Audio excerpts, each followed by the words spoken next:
Good day, everyone. I'm Vin Robinson, and this is C2C News Winnipeg. Today in Top Stories.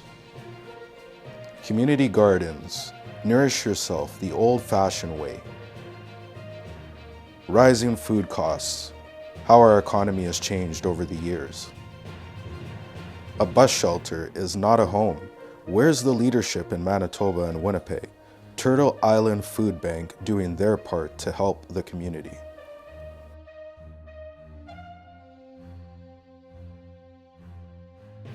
A community garden is a great way to help nourish ourselves in an affordable, but most importantly, sustainable manner. They result in increased community activity as members work together to grow and maintain the garden and can help give purpose to dozens of members of the community. They are also a great way to help ease food costs as everything at the grocery store seems to be getting out of control. Currently across Winnipeg, we only have a few community gardens, most of them located near downtown like the Ebby Wentworth Community Gardens on Grant Avenue, but a few are scattered around the city like the South Point Community Garden. These public gardens give those without the necessary land to start their own private gardens a chance to nourish themselves the good old-fashioned way. It's important to reinforce these resources as a means for the community to aid itself in keeping our money with our families instead of in the pockets of superstore CEOs. It's also important for us to invest into these community gardens so city decision makers can see the public interest and continue to add more gardens around the city and put more funds into the ones we already have. There's many options for people in the downtown area. Hintsa House Community Garden, West Broadway Kids Community Garden, Spirit Park Community Gardens, and Good Food Garden are all located off Broadway. While east of Osborne in the Riverview area, there are community gardens just off the river at the South Osborne Permaculture Commons, where there is also a community orchard for public use.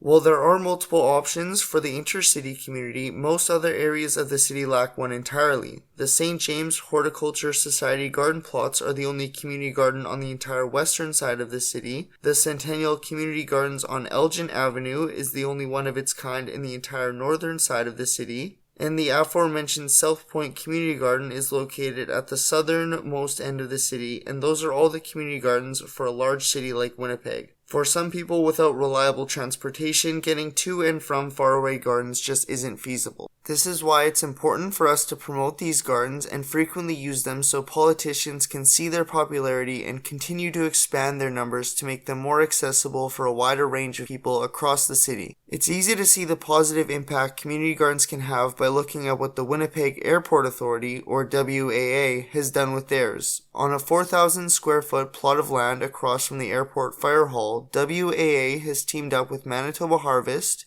to grow over 67,000 pounds of vegetables over the past 25 years, and those staggering numbers help shed light on just how many families can continuously be fed healthy, homegrown, organic food for generations to come. Now, naturally, this garden, along with the others mentioned, are closed right now during the winter months, an obvious challenge for Winnipeggers as our growing seasons are relatively short. One solution to our short growing seasons could be to invest in communal winter greenhouses. This would allow our communities to continue to provide for and nourish themselves during our long winter months, and while growing in these conditions takes longer and is more selective, there are a number of hardy vegetables that can be effectively grown in winter greenhouses. These include everyone's favorite, the potato, but also winter lettuce, pak choi, spinach, kale, cabbage, broccoli, Brussels sprouts, and more. Enough to help keep the grocery bill down, even during the long, dark, cold winter months. While no winter greenhouses should be opening anytime soon, unfortunately, you can still go to learn.eartheasy.com and get up to date with any info you need for when growing season does start up again in the spring. Community gardens help bring a sense of togetherness and pride to a community.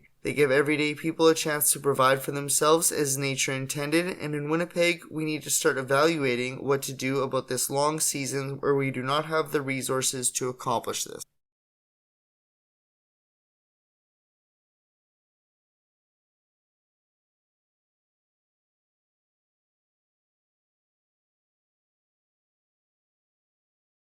"50 years ago, in 1974, bread cost 25 cents and a pound of butter cost 69 cents, while minimum wage was $2.15. 25 years ago, in 1999, bread cost $1.30 and a pound of butter cost $3, while minimum wage was $6. Now, in 2024, bread costs $3.78 and a pound of butter costs over $8, while minimum wage is $15.30 in Manitoba. It's obvious to see the disparity in these numbers pretty quickly. Something is off here as the numbers just don't add up. But as you dive even deeper, it's clear. Basic necessities cost more, yet we don't make more. Well, proportionately speaking, that is. So let's do the deeper dive and see this discrepancy for ourselves. In 1974, bread and a pound of butter would account for 43.7% of your hourly wage, while today a loaf of bread and a pound of butter would account for 78.4% of a minimum hourly wage. The average salary for a Manitoban is just under $49,000 a year at $48,879. That works out to a little over $4,000 a month. Once you include rising housing costs and the increasingly large bill we're seeing after our trip to the grocery store, extra money around the edges of the paycheck can quickly dry up. When you adjust for inflation, the cost of a pound of bacon in 1971 was $5.08, whereas today it sits at $9.66. This shows how even once you adjust for inflation, the cost of food is disproportionately higher today than it was decades ago. MovingWaldo.com estimates that for the average single person in Winnipeg, their weekly grocery bill costs an average of $296.48. Once you add up housing and utility costs along with transportation costs, because gas isn't exactly the cheapest it's ever been, Winnipeggers can quickly find themselves running dry on funds. And so far we've just been talking about your average person. Now what about your average family here in Winnipeg? These prices soar exponentially for families that provide for multiple children. The average grocery bill is going to climb drastically, which of course is in addition to numerous additional costs associated with children like daycare, diapers, cribs, strollers, etc. As a single person in today's economy, you can carve out a reasonable path to being able to sustain yourself financially. Once you start looking at the prospect of raising a family, it seems like a death blow to the purse strings. While it raises concerns for Winnipeggers wanting to start families, it also raises concern for another group here in our city. For newly immigrated families, coming to Winnipeg can be the culmination of a lifelong dream, but as with most things in life, it comes with its own challenges. One of the first such challenges is keeping up with the grocery bill. For many families new to the country, the associated costs of moving and settling can understandably be very high, often costing tens of thousands of dollars. When they first settle, it's unlikely they will land high-paying jobs due to several factors, most notably being language barriers and the need to re-educate, and because of this are likely to receive low-income employment initially. All these factors combining can create an unsustainable financial environment for newly immigrated families in Winnipeg. With many families growing increasingly frustrated with their skyrocketing grocery bills, the federal government called the heads of Loblaw, Metro, and Empire Foods to a committee hearing in Ottawa. During this hearing, the heads of the three Canadian superstores denied any allegations that their own profits had increased substantially along with the cost to customers and insisted rising costs at the grocery store was because of rising fuel costs. These hearings took place in September and nothing seems to have come from it. The topic of inflation is surely a difficult and complex one, though it results in very straightforward consequences for Winnipeggers, Winnipeg families, and especially newly immigrated families to the city. Food simply costs too much and the math backs that up. A scary realization.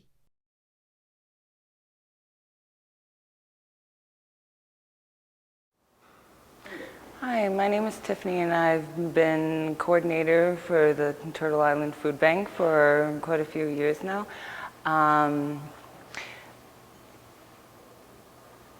There has been about 10% increase of families and households, especially since COVID, that have needed food, and there's not always enough food to go around for everyone.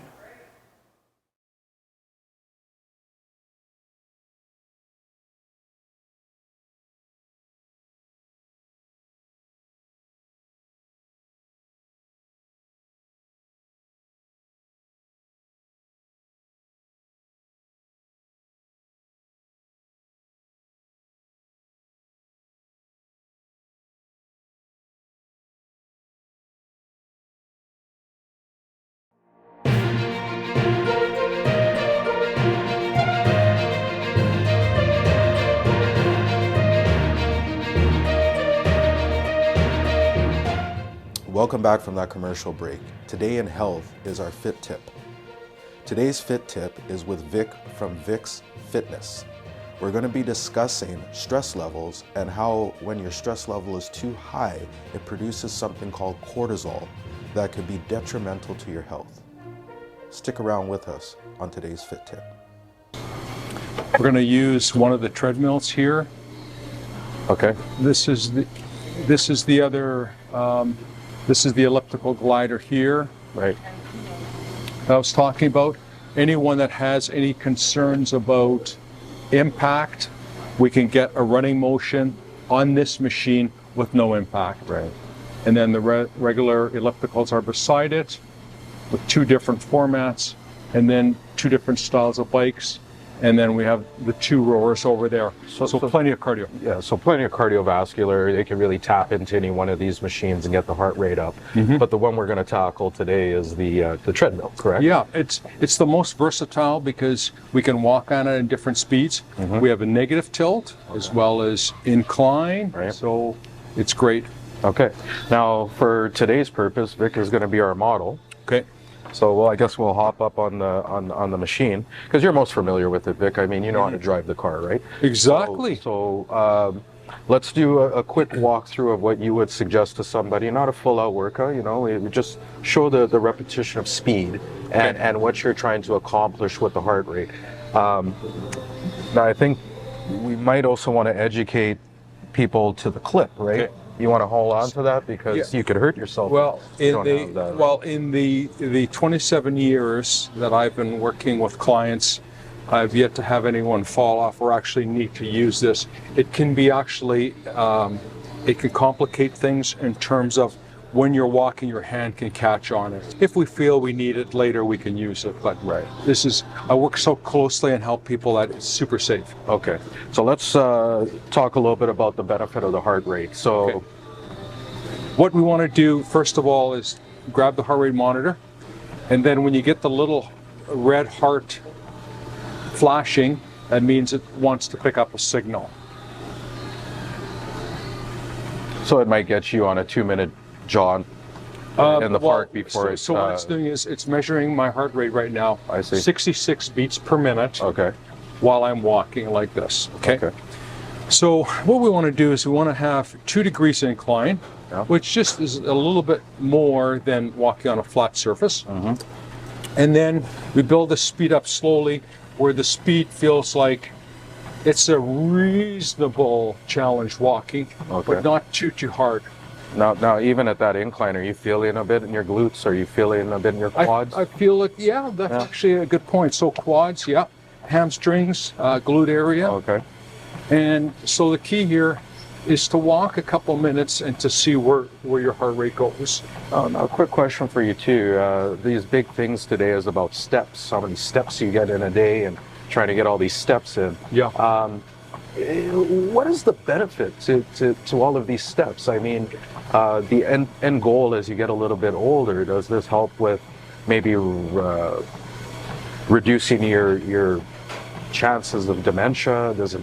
I don't know. Where does it take you? But getting your steps in, does it help you get a little bit more out of it? Out of life?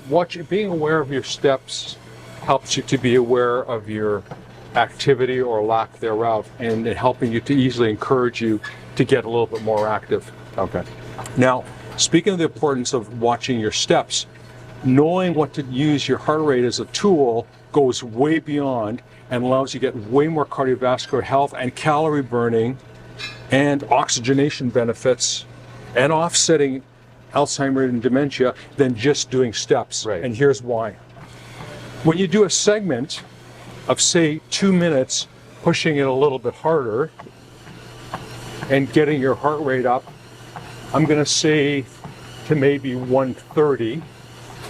Mine may not go that high, but I'm just saying for right now, for a tool, you get it up where you feel like, whew, I'm getting, it's like fairly strenuous. My breathing's increasing, but it's feeling good. So you want to push that for a bit where you feel like, I'm ready to take a break. So let's say it's 130. Then you slow the speed down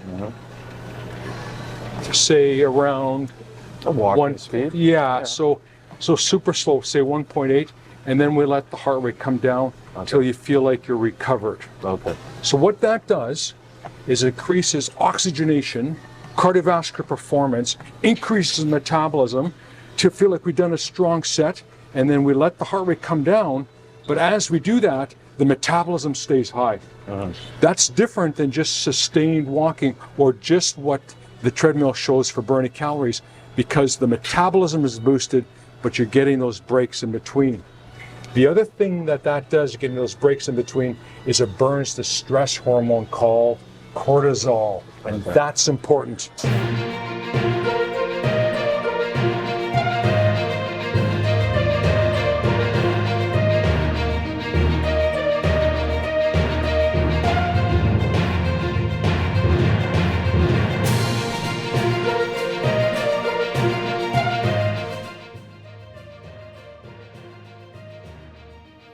Welcome back. We're here with today's traffic report. Arlington Street Bridge is still closed, which is causing a bit of chaos as we try to commute north and south throughout the city. Nevertheless, Winnipeggers have found a way to still do it. They are taking the McPhillips route or the Salter route to commute up and down throughout the city. That is today's traffic report.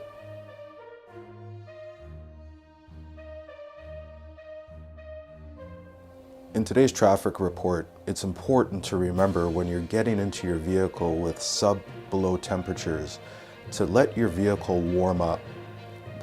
Turn on the defrost, let those windows melt, and scrape away the ice as it happens. If you don't, it might block your vision. You could have a blind spot in your mirrors, which could cause an accident. Just allow yourself to be warm, prepared, and ready when you get in your vehicle for your morning or afternoon or evening commute. And that is today's traffic tip.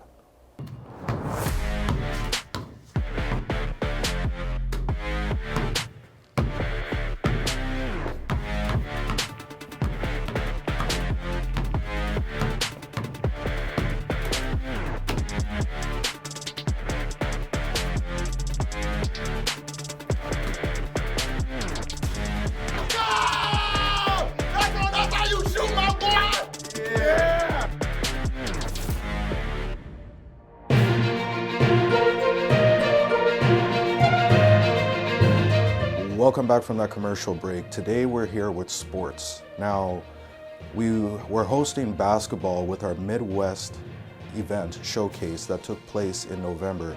That Anavetch Tribute 9.0 was terrific and like another other. It was a game that was down to the wire, and you should really take an opportunity to see what all the hoopla was about. But nevertheless, we have another event that's going to be populating this coming weekend, which is All-Star Weekend, and a lot of people are looking forward to seeing high-flying acts, also three-point competition, dunk competition, and two-ball. It's such an exciting time of year to take advantage of winter sport, get out, get active, get involved. So stick around for some of this footage that you're going to be seeing this coming weekend. We'll be right back.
Now, it's been a minute, but we have another sport that we're going to be touching upon, which is football.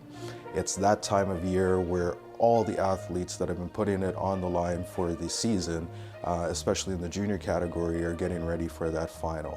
And with that being said, taking the leap and bound to the professional ranks is something that is difficult to do and not made for everybody to do it. But with a little bit of NIL support that is out there these days, it gives you an opportunity to be able to raise funds and still be able to play, something that was unheard of years ago.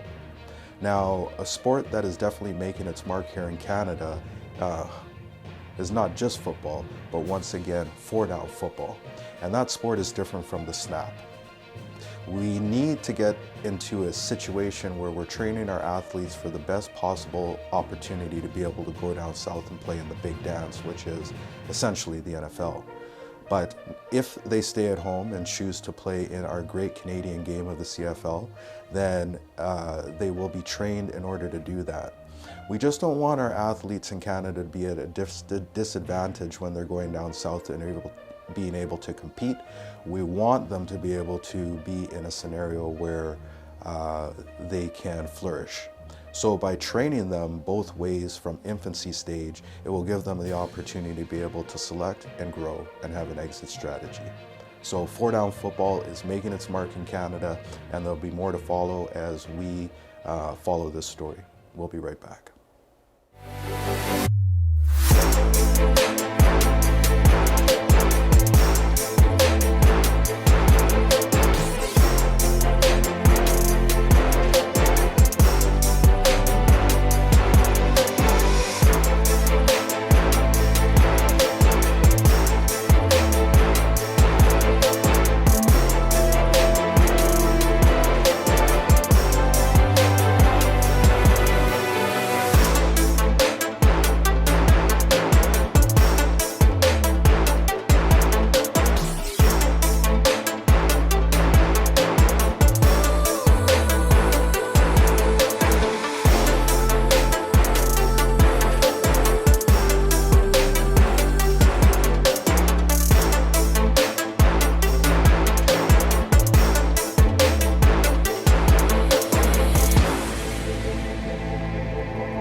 Today in entertainment, Black Film Space Manitoba amplifying Black voices and talent in Canada. The film industry in Manitoba has seen hundreds of big budget and made-for-TV movies being filmed in the province over the last decade. This has helped to put Winnipeg on the map as a destination for filmmakers and actors worldwide. However, despite the many successes that the industry has enjoyed, there has been a significant void for Black Canadians in terms of film creation, production, and casting. That's where Black Film Space Manitoba comes in. Black Film Space Manitoba is a collective of 5 Manitoban companies that have come together to create a space for Black Canadians in film. The organization is committed to promoting diversity, inclusion, and representation in the film industry and supporting the next generation of Black filmmakers and actors. Chris Sharp, one of the founding members of Black Film Space Manitoba, said Black Film Space Manitoba is a collective of some of the greatest and up-and-coming minds and talent in Canada who just happen to be right here in Manitoba doing amazing work. The organization is dedicated to providing a supportive and innovative environment where Black Canadians can hone their craft and develop their skills in the film industry. One of the organization's first featured projects in early production is Cool Sweepings, the first ever black curling comedy feature film about black Jamaicans starting a curling team. The film draws its inspiration from the box office smash Cool Runnings from 30 years ago about a Jamaican bobsledding team. Black Film Space Manitoba is raising funds for the feature through a crowdfunding campaign. Government funding for film in Canada at all three levels of government is a monumental task in itself. Despite the non-stop promotion of supposed funding, the process is complicated with criteria that are more exclusionary than inclusive and extensive waiting periods for disbursement. Funding is generally limited or seasonal. With the launch of Black Film Space Manitoba, the community is rallying together to ensure the success of the project. The significance and importance of having representation for the black community in the film industry cannot be overstated. It is essential that the industry reflects the diversity of the Canadian population and that everyone has the opportunity to share their stories and experiences. Black Film Space Manitoba is doing its part to create a more inclusive and diverse film industry in Manitoba and to provide a platform for black Canadians to showcase their talents and make their voices heard. Black Film Space Manitoba is committed to doing something lasting and will continue supporting Manitobans' talents while contributing to the economy. The organization is a beacon of hope for the black community in Manitoba, paving the way for a more inclusive and diverse film industry in Canada. With the support of the community, Black Film Space Manitoba is poised to make a significant impact on the film industry and provide opportunities for black Canadians to succeed and thrive.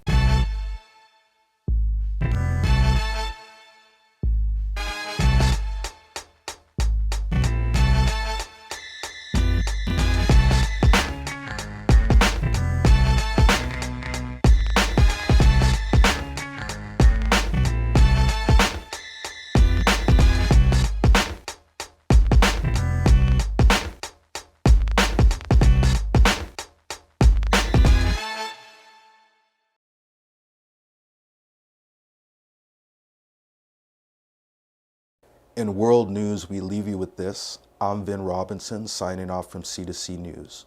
Good day, everyone. World news. We leave you today with peace between Israelis and Palestinians is now within reach, and not a moment too soon. C2C News. Manitoba's people of color. Local news, weather, sports, civic coverage, and breaking reports.